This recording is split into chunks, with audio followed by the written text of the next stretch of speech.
Yo sé, Mireia, por la experiencia, porque fui el primero de estos 40, lo que se sufre cuando un orador se pasa del tiempo. Pero se sufre mucho.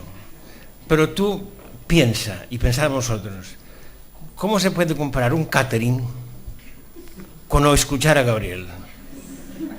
Si es que le den por saco al catering si es necesario. Espérate. O sea, hay momentos en la vida que yo recuerdo siempre un obispo que inauguró un día una obra nuestra, que no sé, el obispo de Moncada se llamaba así, de Guardiola de allí de Solsona, que recordó aquel pasaje de la Biblia, que ahora no me acuerdo exactamente de qué va, pero que de pronto dice uno al maestro, le dice: maestro, ¿por qué no montamos unas tiendas de campaña y nos quedamos aquí? Porque están viviendo un momento maravilloso. Y yo pensaba eso, digo, ya sé que está sufriendo Mireia, pero bueno, ¿y qué? Pues montamos unas tiendas de campaña y que siga hablando 2 horas. Porque yo creo que ha sido maravilloso.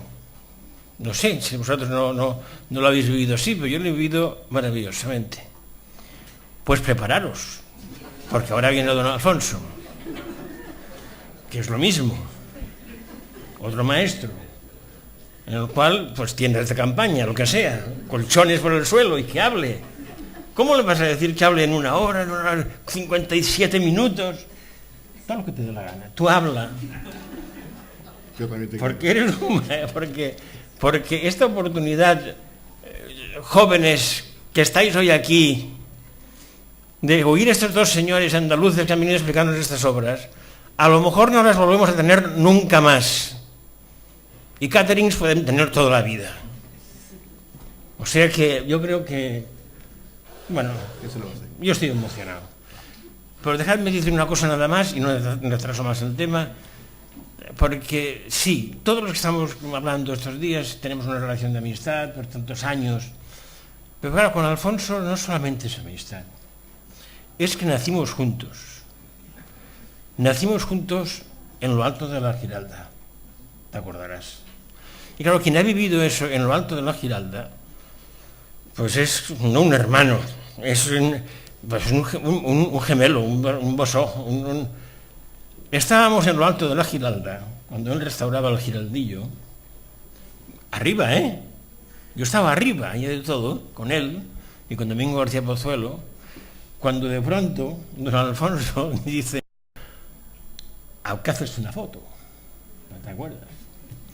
Entonces, como el sol venía de allí, y el Giraldillo, la señora que le llamas tú, la dama, estaba puesto de otra manera, y no nos iba bien, dice: un momento, que esta la pongo yo donde tiene que estar. Y empuja a la señora con su escudo y dice: ahora. Y ahora nos toca el sol y un ayudante tuyo nos va a poner a disparar la foto. Y en aquel momento la Giralda, o el Giraldillo, que para eso es una veleta, ¿no?, sopla el viento y hace así. Y cuando ya estaba a punto de matarnos, ¿fuiste tú o fue Domingo quien gritó? Al suelo. Y nos pasó la Giralda por aquí. Aquel día nacimos, ¿sí o no? Además hubiera sido noticia, aunque no fuéramos famosos, hubiera sido noticia. 3 arquitectos matados por la Giraldillo. Imagínate. Yo me acuerdo que ya se había inventado el móvil, porque yo saqué una cosa así voluminosa que llevábamos aquí, que era el móvil de la Diputación, era una cosa espantosa, y llamé a Barcelona, no sé a quién llamé, a ti, ¿no?, a Raquel, y le dije: Raquel, estamos vivos. Y no entendió nada, por supuesto. Entonces, quien ha vivido con esto, Alfonso, no puede más que emocionarse antes de que empieces a hablar, pero imagínate cuando acabes. Y acuérdate de aquella sesión que tuvimos en aquella isla de la... ¿Cómo se llama aquella isla? La Palma. La Palma, donde hablamos seguidos, don Juan Basegoda, luego hablé yo, creo, y luego tú. Hay momentos en la historia en que todo lo que se dijo allí, cuando yo, en fin, nos voy a entretener y vamos a sufrir con el catering, ya lo explicaremos en otro momento. Alfonso, catedrático, jubilado, maestro mayor... ¿Está por ahí? Está ahí puesto. Bueno, la leche.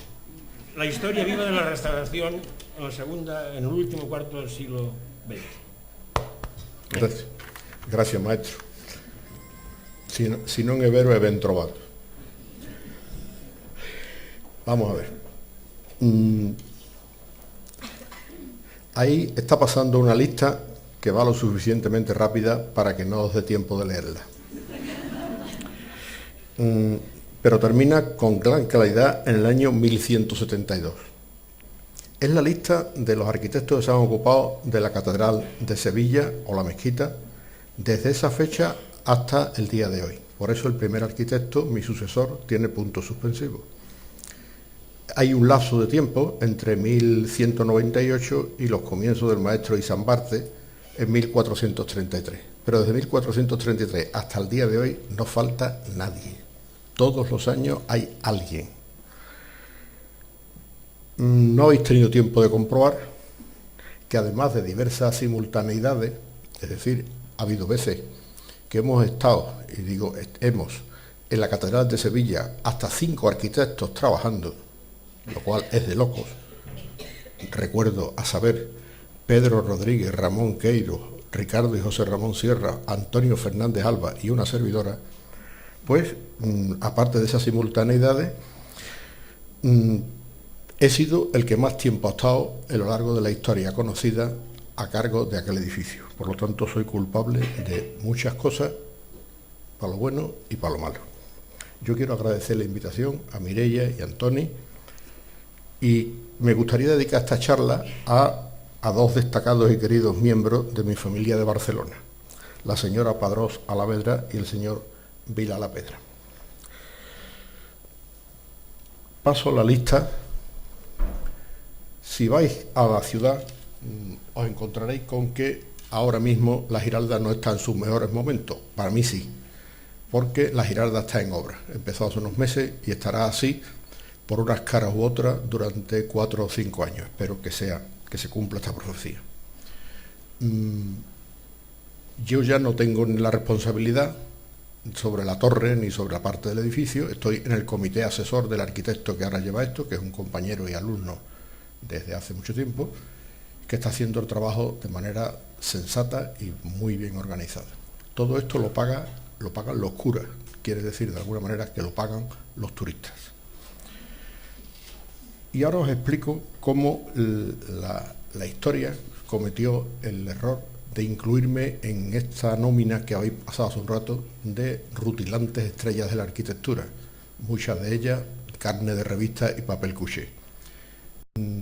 Yo aparecí en la Giralda un día muy claro, muy determinado, muy exacto, que se trata exactamente del día lunes 19 de julio del 79. En esas jarras de azucena, que en principio no eran jarras de azucena, sino un experimento de Vitruvio, en el cual se mezclan en un solo objeto los 4 elementos de la naturaleza, estaba colgando una de esas ramas de azucena. En la foto de la izquierda, una rama estaba meciéndose porque se había caído y estaba colocada en una de las asas. Podía caer en cualquier momento. Como buen ciudadano, ya en el 79 podía uno ser un buen ciudadano, denuncié el caso y automáticamente en la Delegación de Cultura me dijeron, pues, hazlo tú. Suponéis que encantado, es lo que pretendía, no quería otra cosa. Así es que desde ese momento me ocupé del edificio. Me ocupé del edificio y las actuaciones que tuve en los primeros años, que me ocupé exclusivamente de la Giralda, fueron publicadas, como todas las cosas que he hecho, veréis que soy obsesivo en las publicaciones, fueron publicadas en el año 1988, en este libro que ya no hay manera de encontrar y que está ampliamente superado. Desde luego he seguido trabajando, y una de las últimas cosas que hice en el año 2014 en la Giralda fue esto, que es la tercera o la cuarta vez que lo he hecho en mi vida, que es embanderar la Giralda, y me lo he pasado muy bien, además haciéndolo en este caso en 48 horas, porque coincidió la coronación del rey con el Corpus Christi. Lo hicimos en 48 horas desde que se empezó a pensar hasta que se terminó. Y por primera vez y última vez conseguí que las banderas se movieran como tenían que moverse y como se veía en los grabados antiguos. Yo no he estado solo en la catedral, es obvio. pero además he dependido de unos señores de los cuales quiero perder 3 minutos mencionándolos, porque creo que han sido muy importantes en mi vida. Una colección de curas de izquierda, de curas inteligentes, todos fallecidos ya. Falta uno, que es el cardenal Carlos Amigo. No lo pongo aquí, no lo menciono, porque como está vivo se puede cabrear y el día primero que me vea me dará seguramente una colleja. Como todos los demás han muerto ya, me importa un rábano y cuento lo que pienso de ellos. En estos 35 años, durante esos años del 86 hasta el 13, he coincidido con 4 señores, 4 grandes señores. Porque el día 1 de enero del 86 se eligió el nuevo Cabildo Metropolitano. Estaba compuesto de las siguientes personas: don Antonio Domínguez Valverde, el deán. Don Antonio era un cura clásico, un cura con sotana, un cura que jamás lo vi vestido de otra manera que más que con la sotana o revestido de cura. Y era un cura digno de la memoria histórica.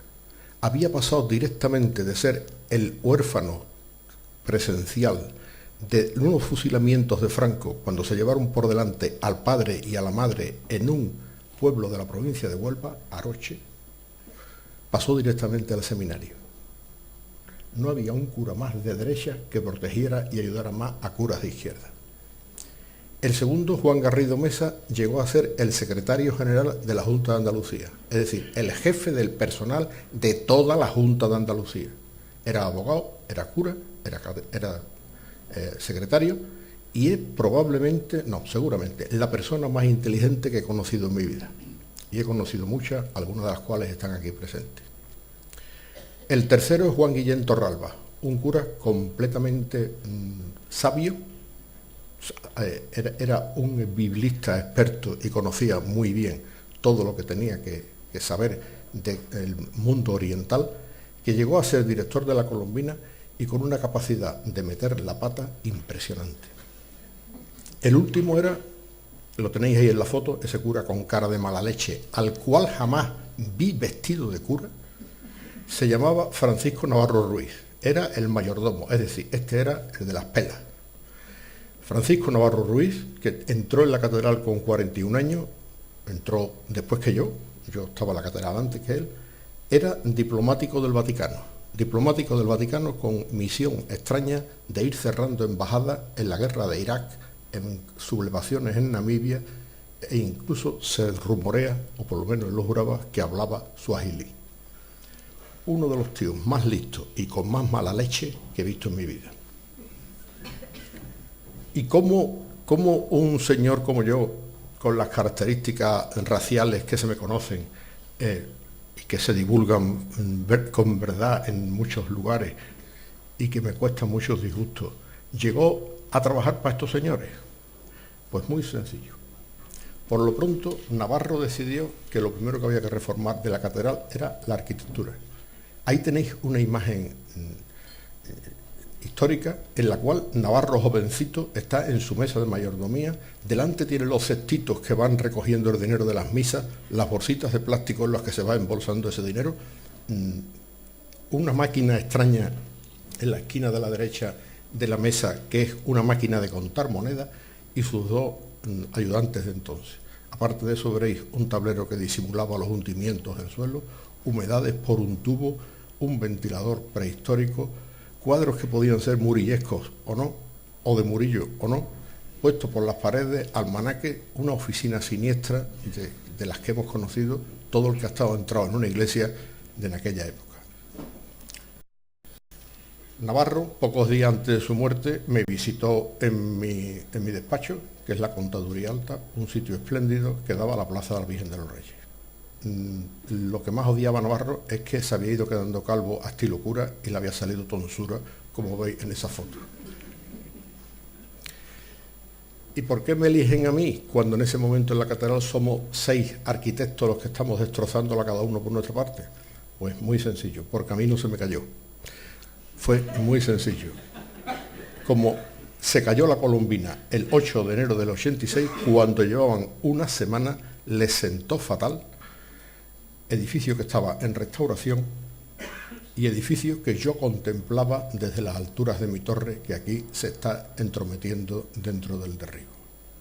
Los curas decidieron nombrarme, además de seguir siendo el arquitecto, maestro mayor, cargo que me permite decir que todavía lo sigo siendo, no ha habido un nombramiento posterior, y finalmente así empecé a trabajar en la catedral durante estos años.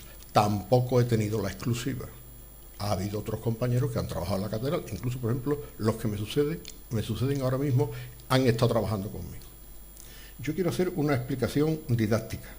Quiero ir a temas concretos, aunque voy a ser muy disperso y voy a ser muy expeditivo en mis explicaciones. Espero cumplir el tiempo y si no, pues me decís cuando queráis, que yo corto y punto. Voy a hablar de cosas muy dispersas porque creo que si la arquitectura está formada por formas, y esas formas, como se ha mencionado hace un momento, son las formas, la luz, el espacio, el aire, etc. Está formada por técnicas que presentan su aportación, está formada por significados, está formada por funciones y tiene además conexiones económicas, o estamos restaurando e interviniendo, o por lo menos sabiendo que están presentes todos estos ingredientes, o no estamos haciendo nada. Estamos haciendo una labor de conservadores de museos, y ese no es nuestro papel. Perdonad si hay muchas anécdotas en lo que voy a contar, perdonadme que vaya a veces demasiado rápido, porque a mí lo que me interesa aquí más bien es el camino y no las metas, que en realidad muy pocas veces me propuse las metas a las que he llegado. Os diré también otra cosa. A estas alturas de la película, habiendo terminado la carrera de aparejador con 19 años, la carrera de arquitecto en el año 71 y habiéndome jubilado hace un mes, me siento más historiador que arquitecto. Lo digo con toda claridad. Entonces quiero hacer una explicación didáctica, lo de didáctica con comillas, que ya tiene su razón, porque no es una explicación de los hechos como se han sucedido, sino que está recompuesta, está trucada la explicación. Después explicaré con claridad qué quiero decir esto. Son obras reiteradas, continuas, lentas e intercaladas. Es decir, yo he estado trabajando en lo que voy a explicar, pero eso ha estado muy mezclado, eso ha estado muy liado, eso no ha sido tan limpio, tan claro, tan lineal, tan antecedentes y consecuentes como voy a decir, sino que ha sido mucho más complicado. Tengo que decir que mi obsesión es la documentación. De hecho, veréis a veces una frase puesta ahí en la pantalla que parece que no tiene nada que ver, pero es un poco como una composición de un decálogo que todavía no es decálogo, todavía no tiene 10. Por lo tanto, a mí me preocupa mucho la documentación, la previa, la paralela, la final y sobre todo una que he descubierto en estos años, que es la sobrevenida. Es decir, terminada una obra, inaugurada una obra, empieza a deteriorarse una obra y empiezas a encontrar papeles que te explican a veces por qué hiciste eso y qué te encontraste. La ventaja de tener un edificio en el cual he mantenido buenas relaciones, sobre todo con los archiveros, es que los papeles han venido a mí. Voy a insistir, para empezar, en los instrumentos: dibujo, instrumentación, arqueología, publicaciones y difusión.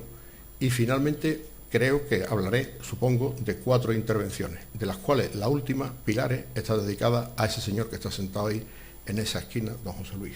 Está dedicada a él porque creo que empezaré a explicarte cosas que no te he ido explicando a lo largo de más de 20 años. Bueno, dibujos. La Catedral de Sevilla comenzamos nuestra intervención con un dibujo que era de 1888. Este dibujo del 88 había sido fusilado directamente por todos los historiadores que se habían ocupado del momento de esto. Lo habían calcado, y como la gente cuando calca un dibujo ya creen que es suyo, es como el que escribe el Quijote de nuevo y lo hace con letra gótica, pongamos por caso, pues entonces resulta que nos dimos cuenta de la necesidad de tener un plano serio, porque este plano, que era muy bueno, que había cumplido su misión, ya había llegado a su fin. Así es que hicimos un plano, mi delineante perpetua Isabel Pérez y un servidor, hicimos un plano y lo publicamos en la cartografía de la montaña Hueca. Pero esto no fue suficiente. Con eso conseguimos solamente una buenísima planta.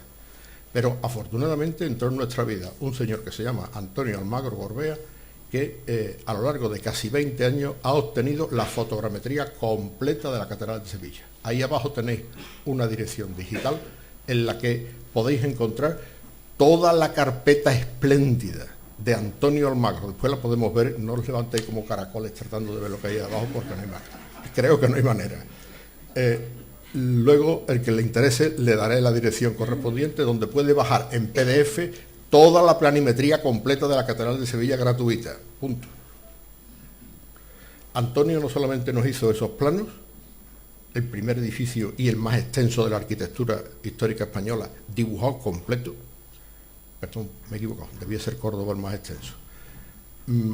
Pero tuvimos nosotros los planos antes, sino que además hizo estos levantamientos en los cuales tenemos la catedral grieta por grieta, agujero por agujero, todo perfectamente clasificado.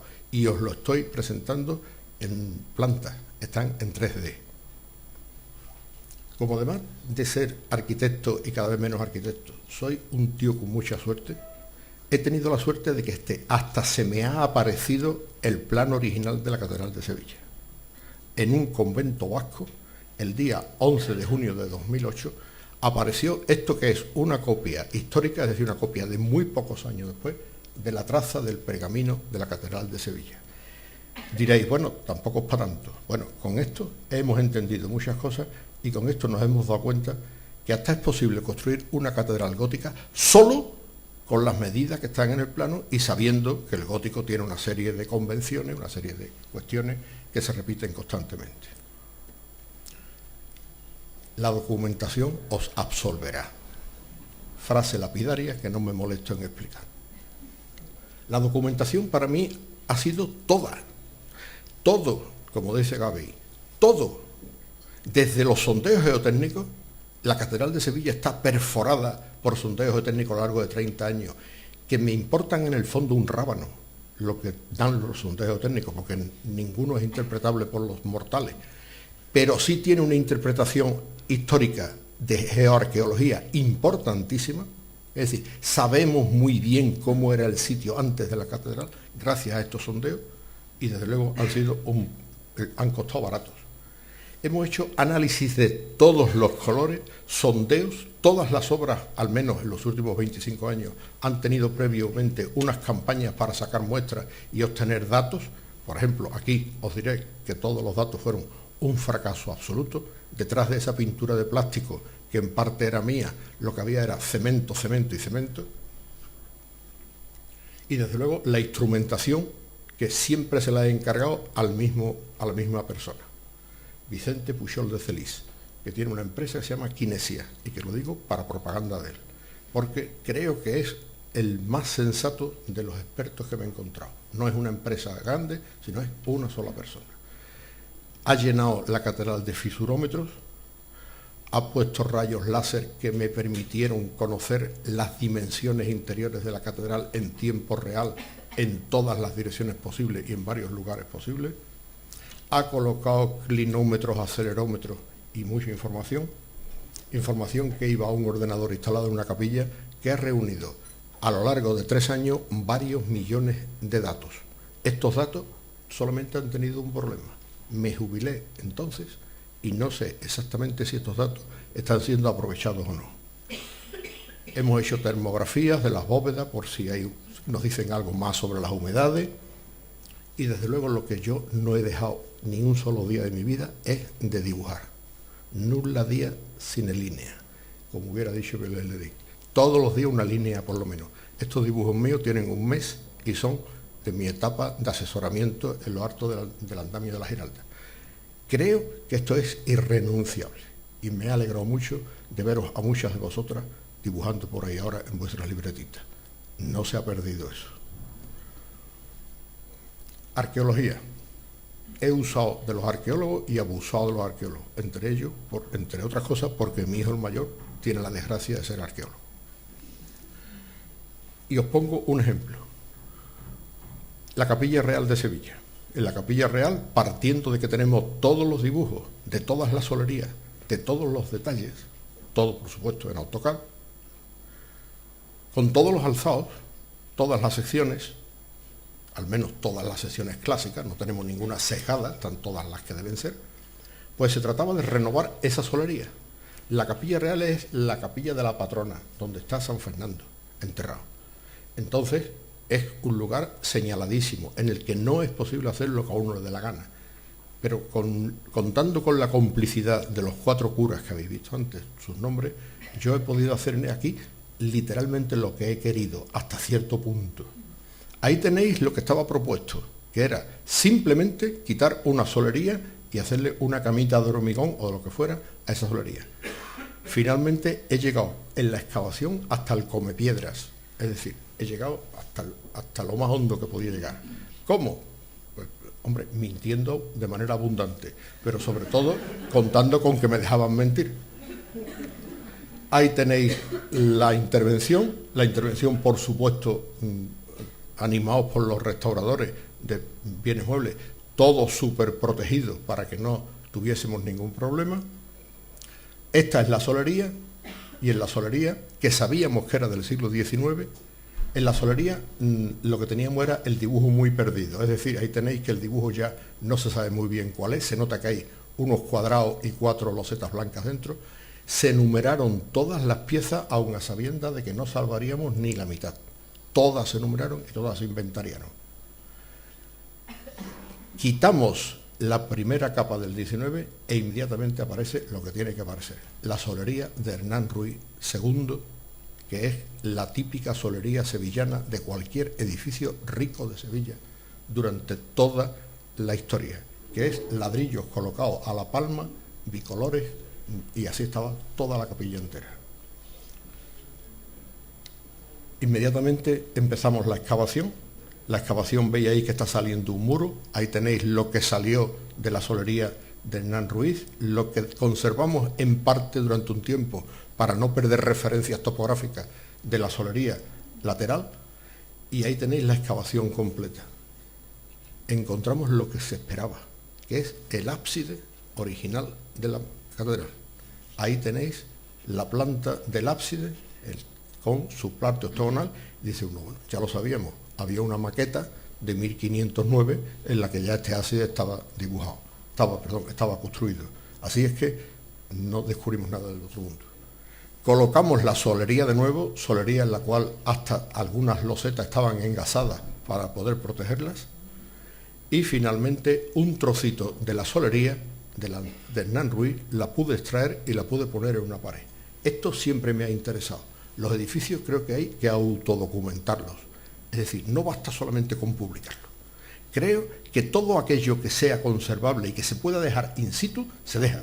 Y lo que no, se desplaza un poquito. Lo que procuro es que no vaya nada a parar ningún museo, porque los museos están llenos de cosas muy ricas y jamás se van a exponer estas cosas. Y la propia catedral no tiene sitio de exposición. Así es que en una pared conseguí dejar en un marco un trozo de la solería. Y desde luego perdí completamente una batalla, que es la batalla de los brillos y los dorados. No conseguí que aquello tuviese la calidad de cosa vieja que tenía el suelo en gran parte. No conseguí que las barandas doradas tuviesen un poquito de calidad no nueva, no brillante. Los curas querían brillo a todo trapo, y desde luego la Virgen de los Reyes, que está situada aquí al fondo, y San Fernando, que está aquí enterrado, requerían en cualquier caso que estos brillos se mantuvieran. Aquí fui ampliamente derrotado, pero tampoco me importó. Yo ya había obtenido lo que quería, que era hacer una jornada de la 19 edición del Aula Hernán Ruiz dedicada exclusivamente a la Capilla Real. Hice lo que me pedían y además les regalé una jornada en las que todos los especialistas que podían estar estaban allí contando qué se había hecho. Nosotros describiendo lo que se había obtenido, la arqueóloga contando su trabajo, los restauradores lo suyo, los historiadores lo suyo. Otro ejemplo parecido. Aquí tenéis a un gran señor del Renacimiento. Este se llama Juan de Cervantes y Bocanegra, un señor nacido en Sevilla que fue diplomático del rey, diplomático de los reyes de Castilla y del Vaticano durante mucho tiempo.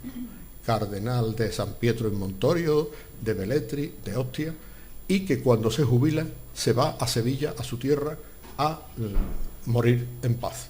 En ese momento la Catedral de Sevilla tiene un problema de arzobispos y a este lo nombran administrador apostólico. Aquí está su tumba, que es de alabastro, y que desmontamos enterita. La despiezamos por completo. El aprendizaje que tuvimos de lo que era un sepulcro gótico de alabastro. Por supuesto, alabastro obtenido en la provincia de Girona, transportado hasta Tortosa, donde un valenciano que era el agente de la Catedral de Sevilla pagaba el porte e iban en barco sorteando a los granadinos que querían hacernos la puñeta a los sevillanos hasta el subir por el río, y todo el alabastro que está colocado en Sevilla pues viene de donde tiene que venir, de Aragón o de Cataluña. Incluso inventaron hasta un sistema de submarinos para intentar recuperar unos bolos de alabastro que se les habían hundido. Aquí tenéis al cardenal deconstruido, y el conocimiento que se obtiene de una restauración cuidadosa y un desmontado cuidadoso es increíble. Ahí tenéis todas las trazas de montea del propio sepulcro hechas por su autor, Lorenzo Mercadante de Bretaña, que firmó la obra. Todas las piezas estaban dibujadas. Y seguimos la excavación. Y debajo del cardenal encontramos todos los sevillanos que se habían enterrado desde la época en que llegasteis los invasores, es decir, gallegos, catalanes, castellanos, y se ocuparon de Sevilla. Ahí, esta capilla eran gallegos, por cierto. Y ahí tenéis toda la familia completa con sus esqueletos y todo.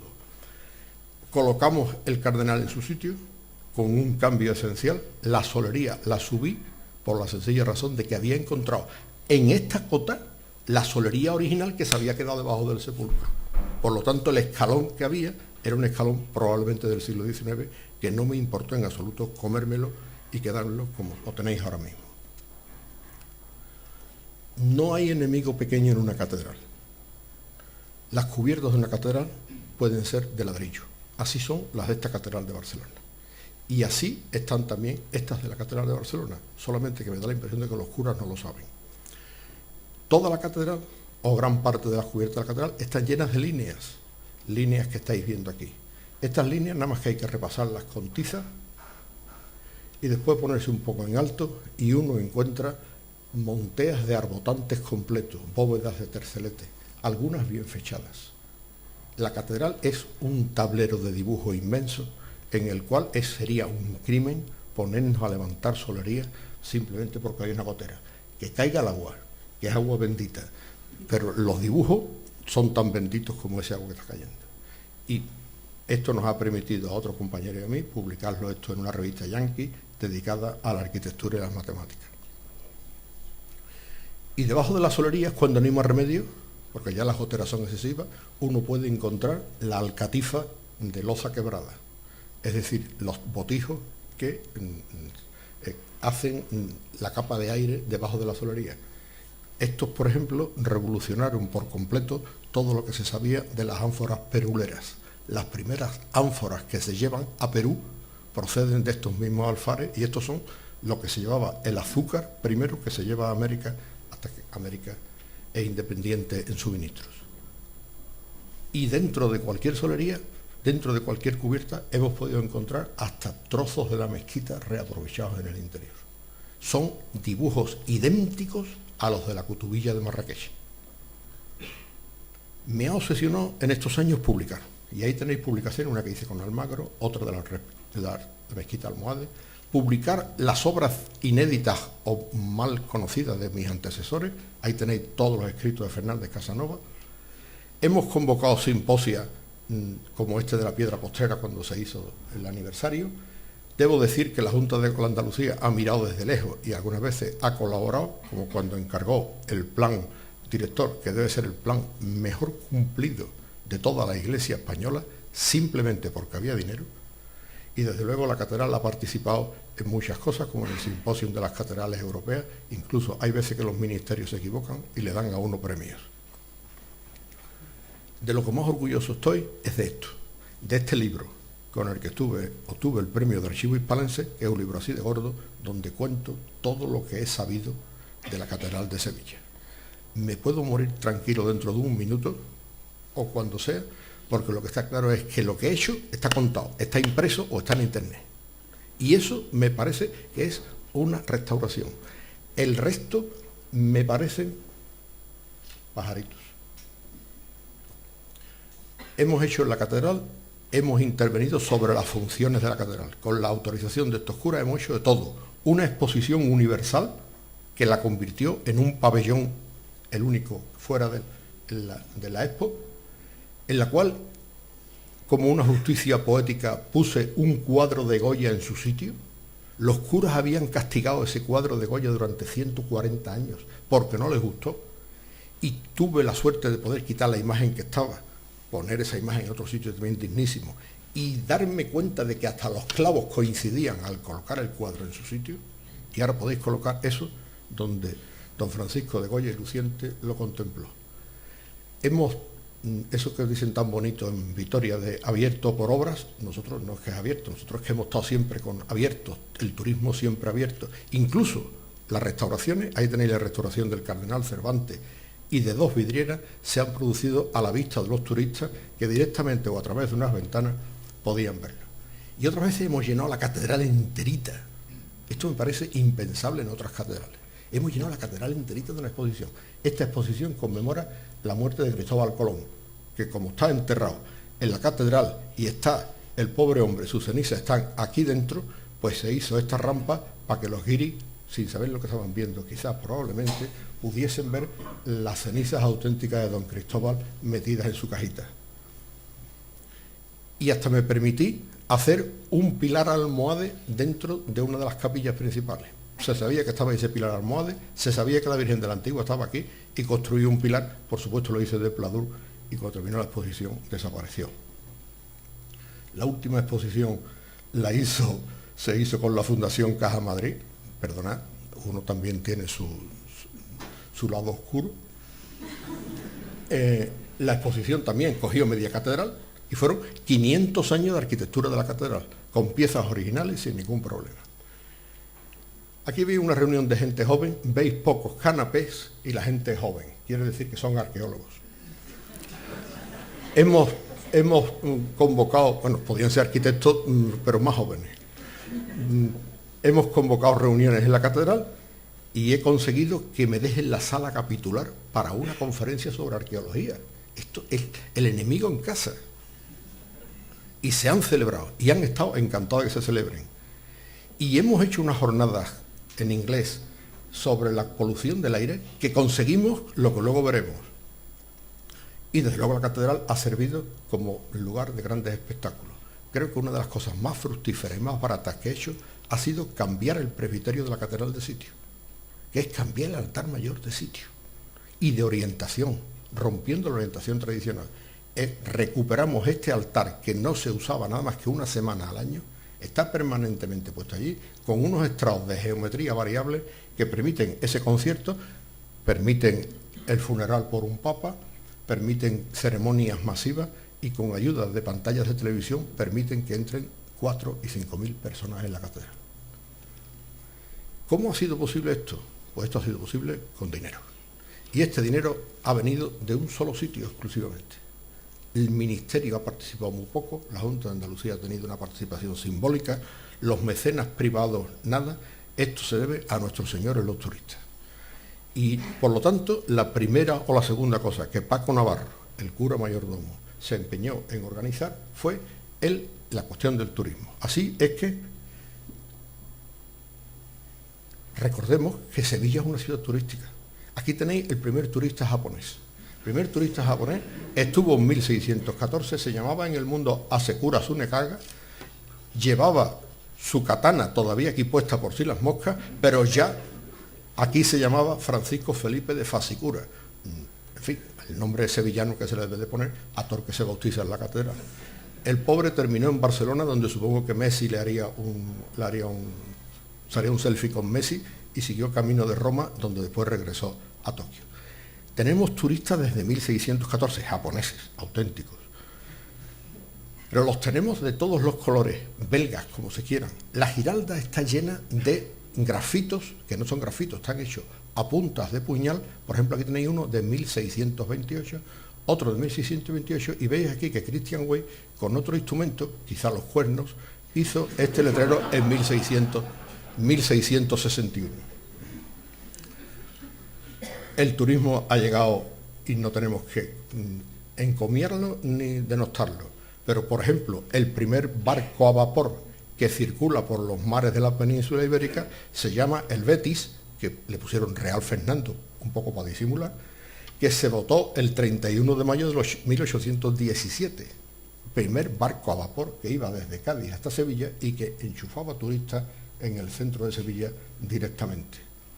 Eso significa que hay grabados de visitas de turistas a la sala capitular, hay unas instalaciones verdaderamente deplorables, terribles, de mediados del siglo XIX, del museo de la propia catedral, y las que yo he conocido eran estas cosas tremendas, en la cual en unas urnas se contenían una serie de vestiduras sin más indicación.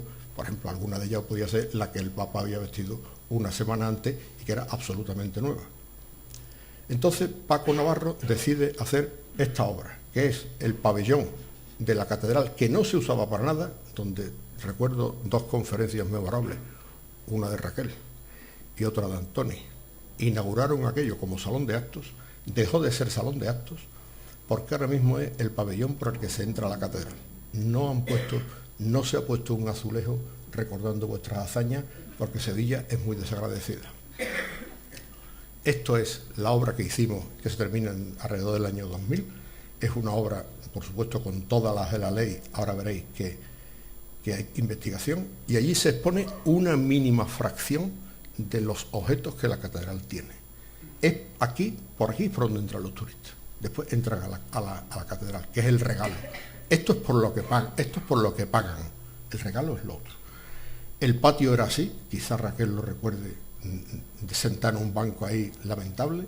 Ahora mismo tiene ese aspecto, porque esto es el lapidario de la catedral, en el cual he ido colocando aquellas partes que no he podido volver a colocar en su sitio por razones de conservación y que no me da la gana de mandar a ningún museo. Con trozos que no los he puesto adrede en su sitio para que se contemple la escala brutal que tiene, la gente se queda acongojada de ponerse al lado de esa pieza que es más alto que cualquier persona, y es un trocito de esta, es decir, es este trocito. Y desde luego se baja a un sótano donde hay lápidas de emperadores romanos y donde tenemos la quibla, el muro principal de la mezquita, unos hallazgos arqueológicos, y se baja a este sótano arqueológico del conjunto. Segunda obra a la que me quiero referir, la fachada norte. Es evidente por la iconografía que la Giralda ha estado sobre unos escalones. Estos escalones lo veis aquí en dos imágenes viejas de antes de Hernán Ruiz, pero esos escalones se extendían por todo el contorno de la catedral. Aquí lo tenéis en un grabado francés, evidentemente muy exagerado. Pero lo que me interesa señalar es que todo el comercio de Indias durante siglos se está haciendo aquí. Estos son las gradas. Esto es lo que Cervantes recoge. Esto es lo que recoge toda la literatura. Estas gradas, es decir, estos escalones con estas cadenas. Aquí tenéis una foto que me resulta enternecedora, porque vemos una Sevilla maravillosa en la cual por lo pronto no hay árboles. Es fantástico. No hay naranjitos que me matan, sino que es una ciudad como han sido todas las ciudades antiguas. Solo había árboles en algunos sitios concretos. Pero hay cosas que quiero señalar. Por lo pronto no hay cadenas. Las cadenas ya habían desaparecido. Tenemos las gradas. El ayuntamiento en un siglo se ha comido 2 escalones. Es decir, Sevilla está ahora aquí, a esta cota. Pero lo más raro es que aquí detrás lo que hay es un podio alto con un plano inclinado. En los años 60 esto es así. Están los malditos naranjitos. 2 escalones menos. Han vuelto las cadenas que las regaló la Junta de Obras del Puerto, y unos escalones que son los que la prensa sevillana, tan ilustrada, tan preparada, tan informada, cree que son las gradas históricas. Estas gradas son de don Félix Hernández, el arquitecto restaurador de la mezquita de Córdoba, que fue el mismo que restauró toda esta fachada que mira hacia el Palacio Obispal, en la cual ya don Félix limpió la fachada. Siempre pensé que don Félix se había equivocado. Se había equivocado obviamente en los escalones. Aquí había una rampa. Pero siempre pensé que por qué don Félix se había sometido a la moda de dejar los edificios desnudos.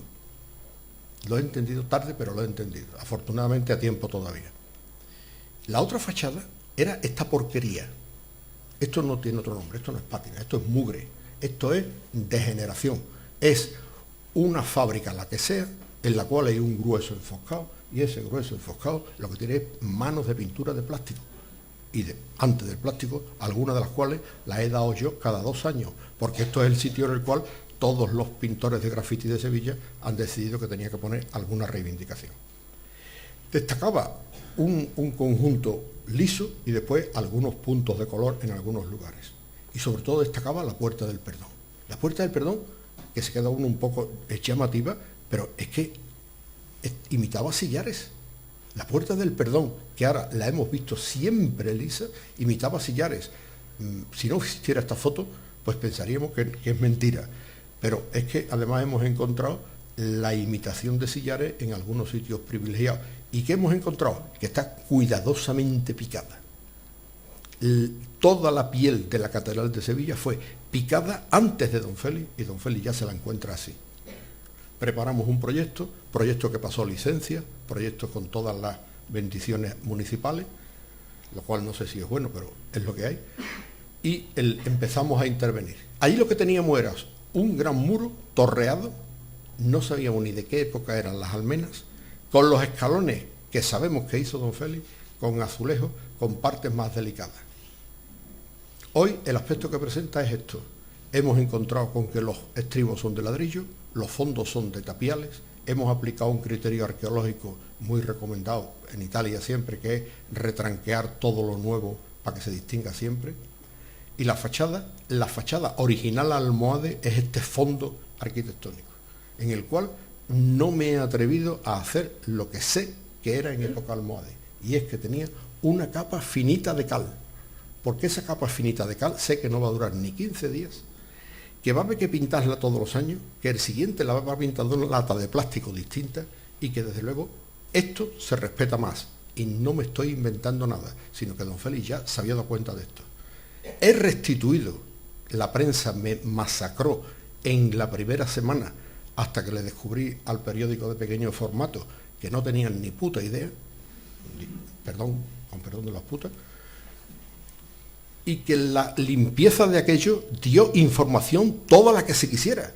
Han salido las almenas originales almohades, no las de Don Félix Hernández, no las del 18, sino las almenas originales. Y desde luego donde teníamos pinturas con lógica, donde había alguna composición en la cual teníamos colores, texturas y lo que fuera, se ha conservado cuidadosamente con criterios arqueológicos, tan arqueológicos que a veces hemos restituido todos los colorines, pero no hemos seguido hacia abajo porque no teníamos una idea precisa de cómo era el resto que tenía aquello. La Puerta del Perdón se ha conservado tal cual, he dejado todas las huellas que he podido, se han restaurado cuidadosamente las terracotas, las yeserías, el fondo del relieve, y hemos restaurado las puertas, hemos desmontado las puertas, hemos encontrado detrás de cada azafate, hemos encontrado la letra o el número del árabe que las construyó, como los canteros góticos, y está limpio. A los historiadores del arte no les ha parecido mal y no se me han tirado la yugular. El interior. En el interior, la foto de los años 40 y 50 era esto. Lo que yo me he encontrado es esto. Yo me he dedicado a salvar todos los restos arqueológicos que había. Pero lo que se había inventado Don Félix Hernández no he tenido que hay que tener para desmontarlo. No he sido capaz de restaurar lo que hizo Don Félix. Y me alegro mucho de que lo hiciera. Yo no hubiera sido capaz de hacerlo, pero me parece que hizo muy bien. Y Don Félix lo dice en su memoria: da igual lo que hagamos, existen unas cosas que se llaman fotografías, que permiten que cuando las contemplen sepan la gente qué es nuevo y qué es viejo. Ya casi estoy entrando en la parte que le va a interesar a don José Luis. Una de las grandes palabras que se usan en restauración es la pátina. Y cuando alguien empieza a limpiar algo, la gente le acusa de estar cargándose la pátina. Yo me la he cargado de manera inmisericordia. Aquí tenéis la Avenida de la Constitución. La Avenida de la Constitución es el lugar por el que pasaban miles de vehículos hace 7 u 8 años y 13 líneas de autobuses. En la Avenida de la Constitución estaba esta rejilla, que tenéis el depósito, iba a decir de pátina, el depósito de mierda, que la convertía en un objeto tridimensional. Y como no lo estáis creyendo, aquí tenéis otra rejilla que no se había convertido en algo tridimensional, sino en algo completamente tupido. Y la piedra negra. Esto no es patina, esto es mugre, por decirlo en términos sensatos. Mugre que a veces salía muy fácil, con agüita y un material mínimo. Otras veces había que emplear tornos de dentista para sacar el carbón, el hollín depositado en el interior. Y desde luego el contraste entre lo limpio y lo no limpio lo procuré fotografiar en todos los casos y me parece a mí que es espeluznante. Pero no me limité solo a eso, sino que también entré en la puerta principal. La puerta principal, yo sabía ya, porque está escrito, que los santos son de cemento y de fines del siglo XIX, se restauró cemento, pero nos encontramos además con que toda la portada había sido cuidadosamente restaurada por alguien que la encontró deteriorada y fue cajeando todas las aristas. Es decir, alguien que fue cortándolo todo y lo fue metiendo todo, llenándolo con cemento que yo no he tenido valor de quitar. Porque ¿qué hago? ¿Lo quito y pongo una resina como si fuera Dionisio Hernández Gil? ¿Para qué? Lo dejo en cemento y tengo 2 por 1. Una obra del siglo XV y una obra del siglo XIX, probablemente de los primeros usos del cemento, que además nadie se da cuenta si no se enseñan estas fotos. Desde luego me empleé a fondo, por completo, sin el más leve empacho, en temas de piedra. Mirad este tema, mirad cómo está esto de negro, mirad las deyecciones de los pájaros, por decirlo de alguna manera, el color que le van dando. Mirad cómo tengo una obra probablemente mía en la que, es que ya ni me acuerdo, con un cable estoy sujetando, un cable y unos perrillos estoy sujetando con unas tablas un pináculo. Y este ya, con materiales modernos del siglo XXI, con unas tiras, estoy sujetando una que se viene para abajo. Comprenderéis que no se corta uno un pelo, el que lo tenga, y lo que hace es que simplemente vuelve a la piedra y se acabó. No me voy a poner con materiales nuevos que no sé si serán rechazados en el trasplante por el edificio original. Vamos, me consta que son rechazados. Y ha habido partes que me he encontrado esto y ha quedado siendo esto, porque tengo 9 piezas idénticas y no quiero dejar esto de esta manera así mutilada. Y antes o después hubiera tenido que reponerla a alguien, por lo tanto la repongo yo. Y he repuesto flameros de 3 metros y pico de altura. Unos así y otros de esta manera, de piedra, de verdad, auténtica, pan para nuestros canteros. No me he planteado otra solución. El interior. En el interior, al borde de una máquina que tenéis ahí representada, lo que se ha hecho ha sido no restaurar, no limpiar. Lo que se ha hecho es aspirar. Hemos pasado una aspiradora. Aquí ha pasado la aspiradora y aquí no. Y como no os lo creéis, aquí tenéis idea de cómo está. Ahí tenéis la huella clara de que es una aspiradora que termina con unas cobitas en la punta. Y al hacer así, da estas formas tan terribles que luego ya uno las completa. ¿Pero qué sale? Sale una catedral blanca. El gótico oscuro que estamos viendo en tantas iglesias de toda Europa es falso por completo. Estamos viendo edificios blancos. Lo que pasa es que tienen mucha mierda. Tienen mucho, bueno, vamos a decirlo de otra manera, tienen mucho humo de incienso, tienen mucha devoción encima, pero desde luego lo que tienen es una cantidad impresionante de hollín. Y hay veces que te encuentras cosas tan raras como esta. Dejo una cosa sin tocar, generalmente la estructura ha ido siempre detrás, he ido siempre primero a los fondos, a lo barato, a lo eficaz, a lo que tenía más relumbrón, pero me he encontrado que hay veces que me he encontrado con que había capillas que estuvieron doradas, y al estar doradas tienen un tratamiento, que por cierto se llamaba sisa, el tratamiento de sisa, antes de dorarla, que ha transformado esa piedra. No me voy a poner a picarla. Así que una está clarita, con sus testigos, y la otra está un poquito menos clara.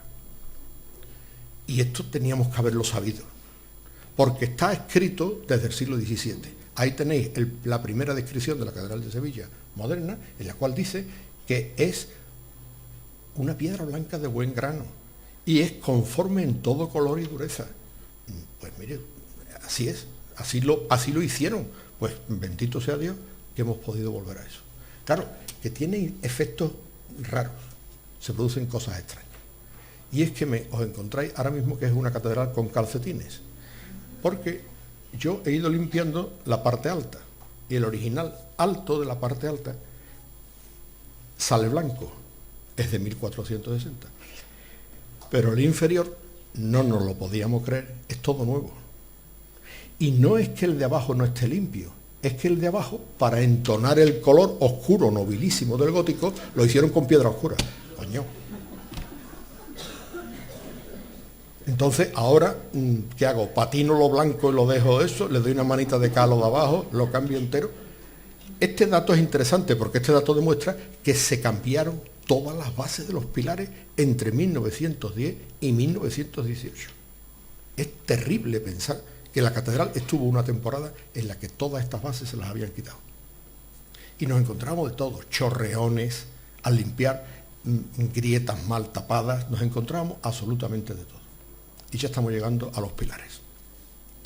La catedral la veis hoy día y tenéis aquí este pilar, tan bien conservado, con sus porquerías del siglo XX puestas, es decir, cables e instrumentación eléctrica. Y aquí tenéis un dibujo del siglo XIX. Os ruego que os vayáis fijando en una cosa en todos los dibujos del XIX, y es el relleno que tienen los pilares dentro. Este pilar es este. Por lo tanto, toda esta parte que está aquí arriba, que era de ladrillo en el siglo XIX, ahora mismo es de gloriosa piedra del siglo XIX. Ladrillo del XVI, piedra del XIX. Es decir, la catedral fue sometida durante el siglo XIX a una paliza notable. Fue un laboratorio de restauración. Ese laboratorio de restauración lo empieza un catedrático de descriptiva de la Escuela de Madrid que se llama Adolfo Fernández Casanova. Como en los años 80 y 90, el Madrid encargaba las cosas a los amiguetes, y los amiguetes son siempre los profesores o los compañeros de curso, a los cuales se les encargaba lo que se consideraba conveniente porque eran personas de garantía y no los de provincias, que siempre han sido gente rara y sospechosa. Aquí tenéis al catedrático de Madrid de descriptiva que no había hecho una obra de restauración en su vida, al que le encargan la Catedral de Sevilla. Este hombre hizo una cosa muy bien hecha, que es la parte que podríamos llamar de propaganda. La hizo también que llegó a ser académico de Bellas Artes de San Fernando y académico de la Real Academia de la Historia, y no le dio tiempo de ser académico de la lengua porque a lo mejor no le interesaba. Llegó a hacer maquetas de sus andamios. Aquí tenéis la maqueta del andamio de Fernández Casanova, que se conserva en la Academia de la Historia de Madrid. Hizo unos planos primorosos. Son planos hechos además en papel marión, es decir, papel ferroprusiato, la siguiente versión del ferroprusiato, papel que en España se llamaba papel marión, en el cual tenéis el andamio perfectamente diseñado, con cosas llamativas. Mirad que aquí tenéis 4 cruces de San Andrés y otras 4 al otro lado. Y tenéis aquí una escalera que va dándole vuelta al pilar.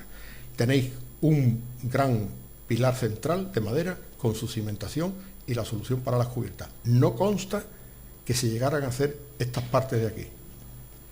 Y eso se hizo. Pero, oh maravilla, ya no hay 4 cruces de San Andrés a cada lado, sino que hay 3 medias cruces de San Andrés a cada lado.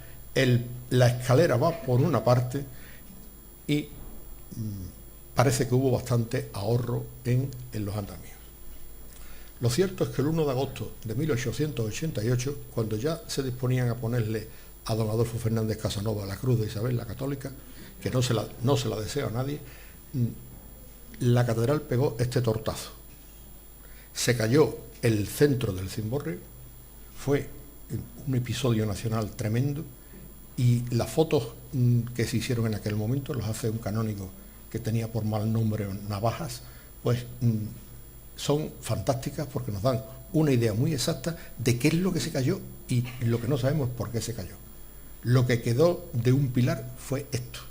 Pero esto ya no lo restauró Adolfo Fernández Casanova, sino que lo restauró su archienemigo Joaquín Fernández Ayarra-Garay. Como veis, estoy contando una historia con unos nombres que en la historia de la restauración de ayer no salieron ninguno de ellos. Don Joaquín Fernández Ayarra-Garay es un hombre que dibujó mucho y muy bien, pero procuró que no se enterara nadie de lo que estaba haciendo. Nadie. Es más, fijaos que tiene cosas interesantes. Aquí está lo que se cae. Y lo que se cae es exactamente esto. Este plano para mí ha sido decisivo, porque me demuestra que la catedral no cumple ese mito del código de que tú quitas una piedra y se cae todo. Tú quitas un pilar y se te cae el paraguas que sostiene ese pilar. Por lo tanto, uno puede pensar que esto se cumple en toda la catedral. ¿Se puede uno permitir el lujo de quitar un pilar? Que si aguanta lo que está arriba, es decir, si agarras la brocha mientras quitas la escalera, pues entonces resulta que lo de arriba se sostiene. Esta garantía está hecha con un ensayo exactamente 1 a 1 en la catedral. Y trazó estos planos, que son puramente teóricos, porque aquí tenéis un aparejo bastante bueno del contorno y una piedra que parece mampostería por el interior. Y propuso a la Academia de San Fernando las primeras inyecciones de cemento que se documentan, creo, en la península ibérica. No sé si en Europa, no lo sé, pero en la península ibérica seguro. Y estas inyecciones de cemento recibieron un nombre muy gracioso. Se llamaba jeringar los pilares. Jeringarlos porque les inyectaban con una jeringa. Aquí tenéis la jeringa, ahí tenéis el alzado de la jeringa y ahí tenéis la transfusión de cemento al interior. Esto la Academia lo prohibió y por lo tanto nosotros pensamos, don José Luis, pensamos que no se había hecho. Esto es documentación sobrevenida. Esta no ha aparecido antes de la obra mía. Esta ha aparecido después, pero claro, ahora me explica cosas. Claro, ahora entiendo los chorreones que aparecen. Los chorreones que aparecen es del cemento que salía del jeringazo. Y está cortado por el arreglo de los pilares de 1910. Claro, la arqueología no miente una vez que se ha efectuado la limpieza de aquello. Y me encuentro chorreones de cemento en un pilar, en otro, y algunas veces me encuentro y me da cuenta hace semanas de que hay chorreones que vienen de arriba. Es decir, inyectaron los pilares de arriba abajo. Y se quedaron tan campantes, y lo hicieron con nocturnidad y alevosía. Y la Academia ni se enteró, afortunadamente. Por eso, Fernández Ayarra-Garay es un hombre con mucha menos fama que el anterior. Y cuando abrimos los pilares en canal, nos encontramos el cemento dentro. Esto no es un chorreoncito de cemento. Esto es cemento, todo lo que queráis, y más. Y está hasta dentro. Así es que comprenderéis que cuando vimos esta grieta en el año 82, nos acongojamos. Y pensamos que se nos caía la catedral. Literalmente creímos que se nos caía. De tal manera que empezamos a tantear. No estuvo mal, porque tanteamos con sondeos geotécnicos, aquí tenéis los agujeritos de los sondeos geotécnicos, pero no nos dieron nada claro. Los sondeos geotécnicos son siempre un pinchacito en la masa de la Tierra y por lo tanto te dan información del pinchazo, no te dan información del conjunto. Así que hicimos una excavación arqueológica entera del pilar y dejamos al pilar con su cimentación al aire y sabemos hoy más de cimentaciones góticas que se ha sabido nunca. Y durante este tiempo, pues salieron debajo lo que tenía que salir, no la mezquita, sino edificios anteriores a la mezquita. Este es el panel que habéis visto expuesto dentro de la propia catedral. Y como no era el problema de los cimientos, buscamos el problema en las cubiertas y excavamos las cubiertas. Ahí las tenéis excavadas, ya su solería está aquí. Y como esto se prolongó de más de 10 años, le pusimos una cubrición provisional a las cubiertas. ¿Qué pretendíamos? ¿Qué contó ayer Javier Rivera? Pretendíamos, en principio, coger el pilar y quitarlo. Ahí lo tenéis. Los góticos sabían hacerlo. Ahí tenéis un señor que está agarrado al pilar por la parte alta y otro que está agarrado por la parte baja. No es muy verosímil, pero bueno, Ahí lo tenéis. Pero teníamos precedentes, 3. Teníamos un precedente en Jerez de la Frontera, ciudad que marca el ecuador del mundo entre dos partes grandes que son Sevilla y Cádiz. Ya sabéis que el mundo se pone en dos partes, que son esas, y Jerez está en medio. Bueno, pues en Jerez pasan todas las cosas extraordinarias del mundo antes que pasen en ningún sitio. Aquí tenéis una obra hecha por arquitectos locales en los años 30 o 40, en el cual dejaron un pilar, quitaron el pilar y lo repusieron y se quedaron tan campantes. Y tenéis luego la aljafería de Zaragoza, en la cual Ángel Pero Padre se encontró con que los pilares eran de ladrillo y yeso, creo recordar, y los cambió por hormigón. La aljafería de Zaragoza la llenó de andamios, la cuajó de andamios de punta a rabo y estuvo cerrada, yo creí, no sabía ni que existiera. Y aquí tenéis los planos originales de Ángel Pero Padre, en el cual estáis viendo que es hormigón armado. Después con una capita de lo que sea por encima. Pero sobre todo teníamos en mente el caso de la Catedral de Milán. En la Catedral de Milán hicieron 2 veces la obra. La primera obra fue encamisar los pilares enteros con hormigón. Estuvieron pensando, dándole vuelta, quitaron el hormigón, que yo creo que produjo más daño quitar el hormigón que el propio daño que ya tenía, y entonces decidieron, con otra estructura distinta, estructura metálica que veis en la imagen de la derecha, ir sustituyendo en la Catedral de Milán pieza por pieza para reponer todas las que estaban dañadas. Esto es lo que nosotros teníamos en mente. Y esto es lo que pretendíamos hacer, sobre todo además porque la escala de Milán es la escala que a nosotros nos interesaba. La de Jerez y las aljaferías eran, los que seáis de Zaragoza, eran un poquito como de juguete. Nosotros estábamos hablando de cosas monstruosas y grandes. ¿Y qué hicimos? Pues esto. Después de rellenar la excavación con hormigón, colocamos la solería original otra vez, capas de protección, y hicimos un anillo de hormigón. Este anillo de hormigón que veis aquí permitió colocar una estructura que con esos anillos de madera, que ahora veremos en unas imágenes muy malas, porque son imágenes de obra, pero son ilustrativas, esos anillos de madera agrazaban el pilar cada cierto tiempo y se introducía presión apretando estos tornillos de aquí. Ahí lo tenéis. Los pilares metálicos, el cincho de madera, una banda de elástica para que el cincho de madera no pegara en la piedra, pero como no era suficiente, entre la banda elástica y la madera había un relleno, que ahora veremos también. Y pongo este cartel para que se sepa quiénes fuimos los culpables y sobre todo para que se sepa que esto lo paga el Ministerio. Ahora es cuando empezó a pagar el Ministerio. Y lo que me interesa mucho, si alguien se coge la ley del patrimonio, la Vida, la Por Haber, la de la Generalitat, las 3 de la Junta de Andalucía, las 4 de la Junta de Extremadura, las de Murcia, las de cualquier autonomía existente o por existir, encontrará que esta obra, incluso con la legislación del Ministerio, es absolutamente ilegal. Punto. No conservamos ni un gramo de piedra. Y el Ministerio estaba escrito, y el Ministerio lo tragó y lo firmó y lo pagó. Esto yo creo que ya prescrito, por eso lo digo así con total impunidad.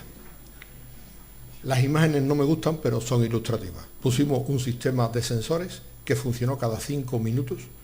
Esto fue impresionante. El programa es el programa Merlin de Pujol de Celis, en el cual una serie de sensores que están aquí simbolizados, de temperatura, de humedad, bandas extensométricas, clinómetros, acelerómetros, etcétera, iban a un ordenador, se recogían lecturas cada 5 minutos, empezamos cada minuto y nos dimos cuenta que era una estupidez, iban todas a una caseta en la obra, y de esta caseta en la obra salía esto, que era un gráfico vectorial. El gráfico vectorial fue el que nos indujo a muchos errores. Como sabéis, todos los que manejáis AutoCAD, uno AutoCAD puede siempre ampliarlo y puede seguir ampliándolo hasta lo que quiera. Y este gráfico es así. Eso significa que si se ampliaba para ver detalles, íbamos perdiendo noción del tamaño que teníamos. Y nos pasó algo verdaderamente terrible.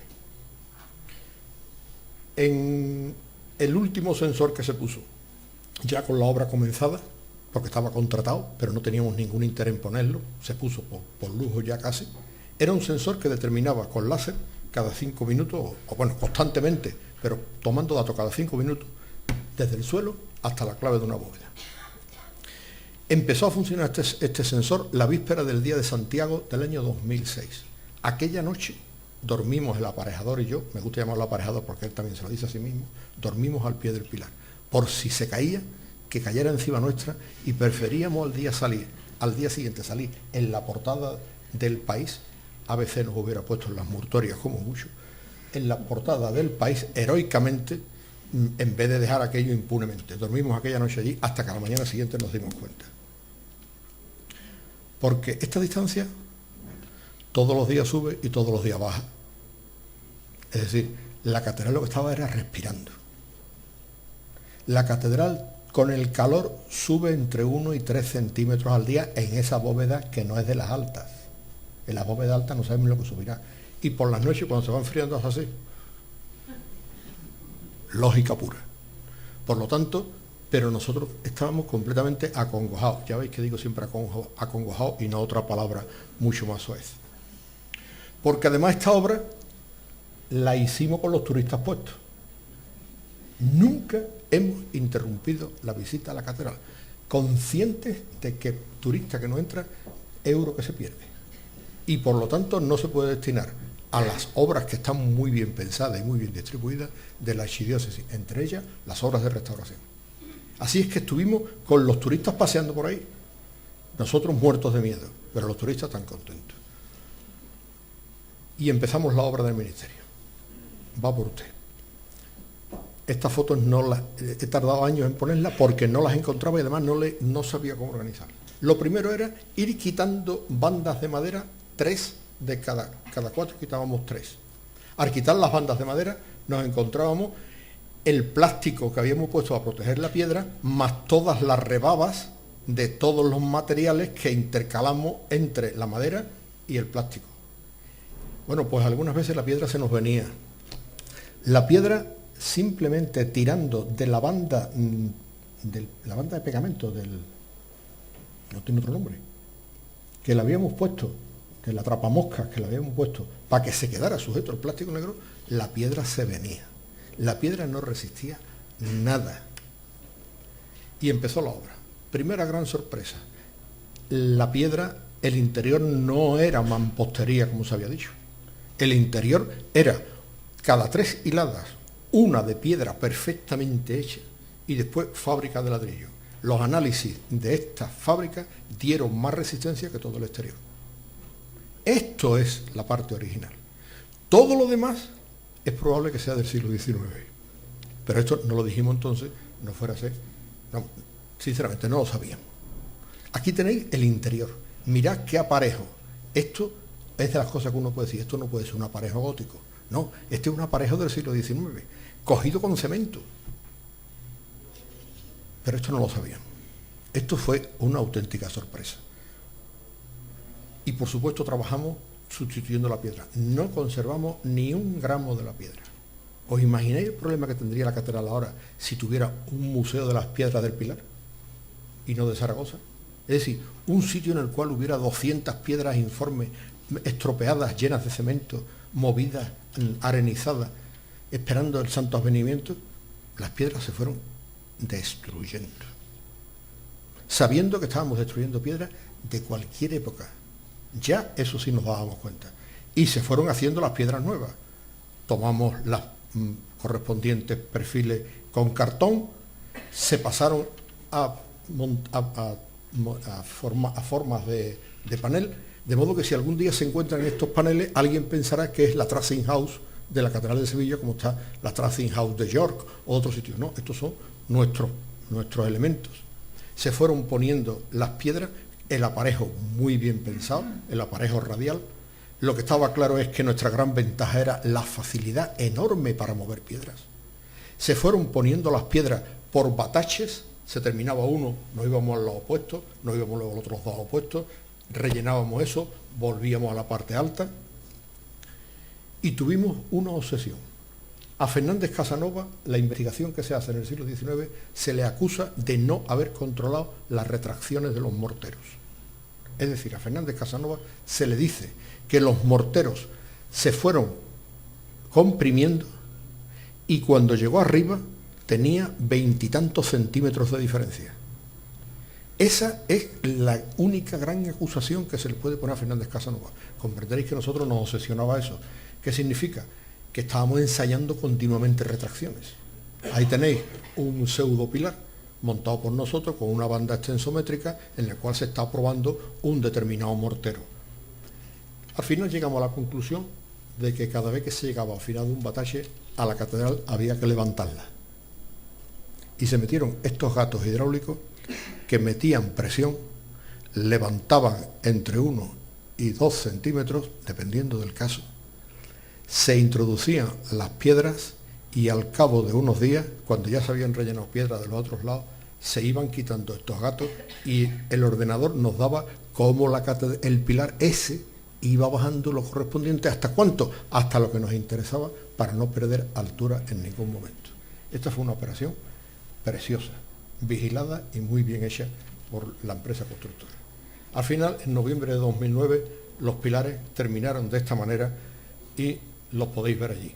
Es muy pintoresco porque ahora la gente cree que los pilares auténticos son estos, que son auténticos, claro, pero que son los sucios, y entonces se extrañan de esto que esté tan claro. Y yo les digo, no, estos son los que tienen hoy el color original. Los claros son los que tienen el color más original. Bueno, pues aquí está usted. Esto es lo que decía Antoni, antes de que la Giralda hiciera así, y por poco nos mandara a todos al infierno y no estaría hoy aquí aguantando esto. Yo esto es lo que quería contar, pero quiero expresar un deseo. No sé si voy mal de tiempo o bien de tiempo. La verdad es que ya a esta altura, como estoy deseando beber agua, lo que quiero es terminar. El deseo es que cuando Antoni me llamó hace unos meses para hablaros aquí, me sugirió que hablase de la Giralda. Y no he hablado de la Giralda, pero traigo aquí la Giralda. Entonces, está claro que se me han quedado temas en el tintero. Entonces yo he pensado que me invitéis otra vez. Es decir, cuando se celebre el cursillo XXL, el cursillo LX, es decir, dentro de 20 años, que estaremos igual, yo igual de calvo y tú igual de tu pacto con el diablo, que nos llamen otra vez. Y aquí venimos y a vuestros nietos, hijos, a vosotras cuando ya, en fin, tengáis la dignidad de una mujer mayor, pues entonces, no lo ahora, esa insultante juventud que tenéis la mayoría, pues entonces estos dos ancianos que estaremos todos trasplantados, Gaby, todo será trasplante. Os contamos lo de las Giraldas porque se me ha quedado en el tintero. Buenas noches.